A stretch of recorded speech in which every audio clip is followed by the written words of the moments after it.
ಅತ್ತ ತೆಲಂಗಾಣ ಸಿಎಂ ಗ್ಯಾರಂಟಿಯ ಬಗ್ಗೆ ಅಪಸ್ವರವನ್ನ ಇಟ್ಟಿದ್ದಾರೆ. ಹಿಮಾಚಲ ಪ್ರದೇಶದಲ್ಲಿ ಸಮಸ್ಯೆ ಆಗಿದೆ, ಮಹಾರಾಷ್ಟ್ರದಲ್ಲಿ ಸಮಸ್ಯೆ ಆಗ್ತಾ ಇದೆ. ಇದೆಲ್ಲದರ ಮಧ್ಯೆ ಸಿದ್ದರಾಮಯ್ಯ ಗ್ಯಾರಂಟಿ ಯೋಜನೆಯನ್ನ ಸಮರ್ಥನೆ ಮಾಡಿಕೊಂಡಿದ್ದಾರೆ.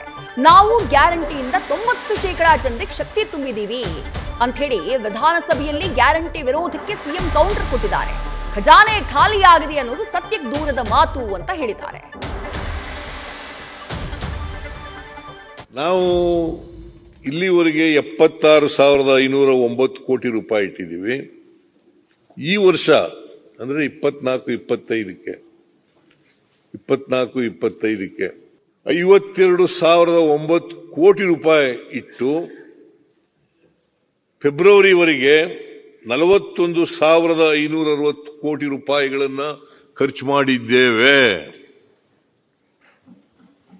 52,009 ಕೋಟಿ ಬಜೆಟ್ನಲ್ಲಿಟ್ಟು ಫೆಬ್ರವರಿ ಎಂಡವರೆಗೆ 41,561 ಕೋಟಿ ರೂಪಾಯಿಗಳನ್ನು ಖರ್ಚು ಮಾಡಿದ್ದೀವಿ.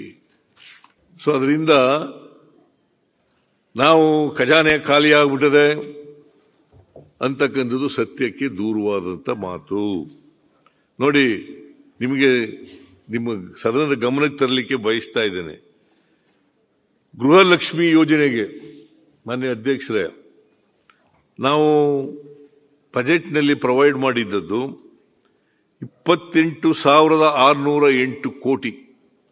28,608 ಕೋಟಿ. ಇಲ್ಲಿವರೆಗೆ ಖರ್ಚು ಮಾಡಿರ್ತಕ್ಕಂಥದ್ದು 22,611 ಕೋಟಿ. ಗೃಹ ಜ್ಯೋತಿ ಯೋಜನೆಗೆ 9,657 ಕೋಟಿ ರೂಪಾಯಿಗಳನ್ನು ಇಟ್ಟು 8,389 ಕೋಟಿ ಖರ್ಚು ಮಾಡಿದ್ದೀವಿ. ಅನ್ನಭಾಗ್ಯಕ್ಕೆ 8,079 ಕೋಟಿ ರೂಪಾಯಿ ಇಟ್ಟಿದ್ದು 5,590 ಕೋಟಿ ರೂಪಾಯಿ ಖರ್ಚು ಮಾಡಿದ್ದೀವಿ. ಶಕ್ತಿ ಯೋಜನೆಗೆ 15 ಕೋಟಿ ರೂಪಾಯಿಗಳನ್ನು ಇಟ್ಟಿದ್ದು 4,821 ಕೋಟಿ ಖರ್ಚು ಮಾಡಿದ್ದೀವಿ. ನ್ಯೂಸ್ ಫಸ್ಟ್, ನಿರ್ಭೀತಿಯಿಂದ ನಿಮ್ಮ ಪರವಾಗಿ.